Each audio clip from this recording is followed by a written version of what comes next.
Assalamualaikum warahmatullahi wabarakatuh. Halo semuanya, selamat datang di Revolusi Industri yang keempat. Sebelum kalian menyaksikan video ini, izinkan kami untuk memperkenalkan diri terlebih dahulu.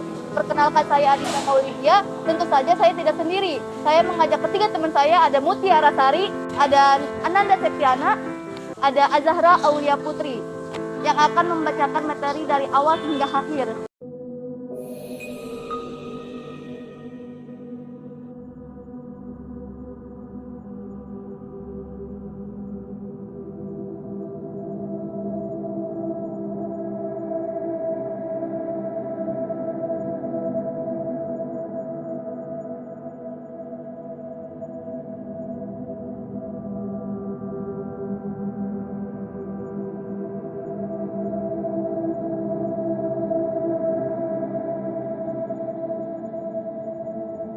Tahu nggak sih, sekarang ini kita sudah memasuki revolusi industri 4.0.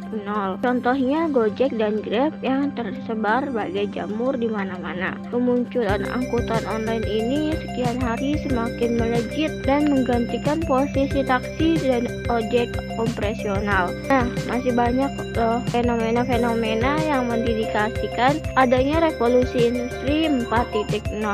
Secara global, sudah banyak aspek berinovasi karena revolusi industri generasi keempat ini. Misalnya virtual reality, augmented reality, Internet of Things, All of Things, Big Data, robot, cyber security, 3D printing, dan masih banyak lagi. Secara revolusi, industri keempat ini terjadi karena konvergensi berbagai teknologi digital yang berkembang di abad ke-21.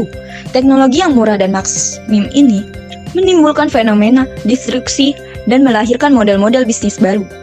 Maka dari itu, inovasi dan perkembangannya pesat dalam bidang teknologi inilah yang menjadi faktor utama yang melatar belakangi revolusi industri 4.0.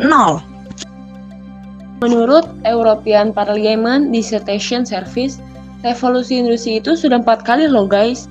Revolusi industri yang pertama kali terjadi di Inggris pada akhir abad ke-18. Ini ditandai dengan penemuan mesin uap yang kemudian berdampak pada industri.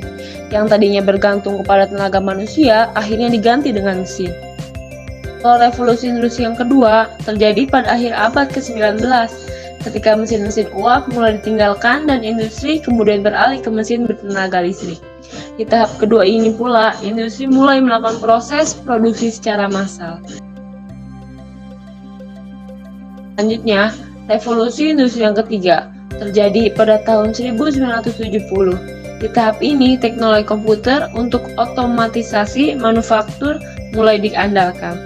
Nah, kalau sekarang, zaman revolusi industri 4.0 guys, ditandai dengan sistem siberfisikal, perkembangan teknologi sensor, interkoneksi, dan analisis data kian meroket.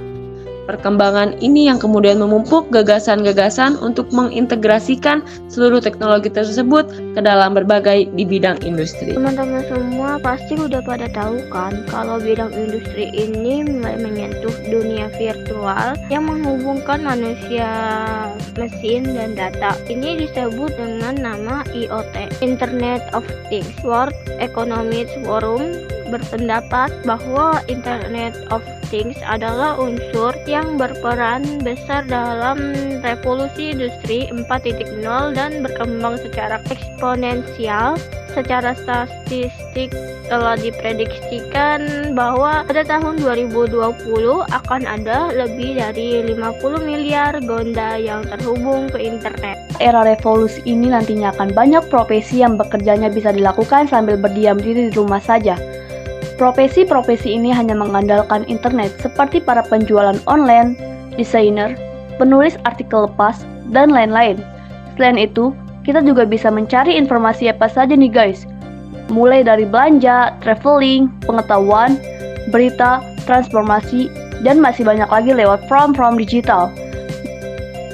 Berbagai macam layanan ini bisa dijangkau oleh banyak orang di berbagai daerah. Pada akhirnya, orang-orang yang tinggal jauh di era metropolitan mendapatkan keuntungan karena mereka bisa mengakses berbagai layanan hanya dengan menggunakan internet. Era revolusi industri yang keempat ini memang punya banyak dampak positif loh guys, tetapi kita harus tetap serba hati-hati dan selalu menyikapinya dengan bijak. Banyak perusahaan di seluruh dunia yang mulai mengganti tenaga manusia dengan sistem komputer. Contohnya adalah transaksi di bank.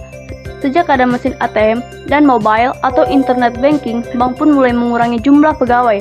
Contoh lainnya adalah penggunaan e-money pada pembayaran tol, penggunaan OVO untuk belanja di minimarket tertentu, dan lain-lain. Perkembangan teknologi yang cepat pada akhirnya akan membunuh sejumlah pekerjaan.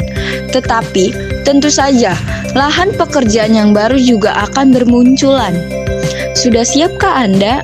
Sekian dari kami, semoga bermanfaat. Wassalamualaikum warahmatullahi wabarakatuh.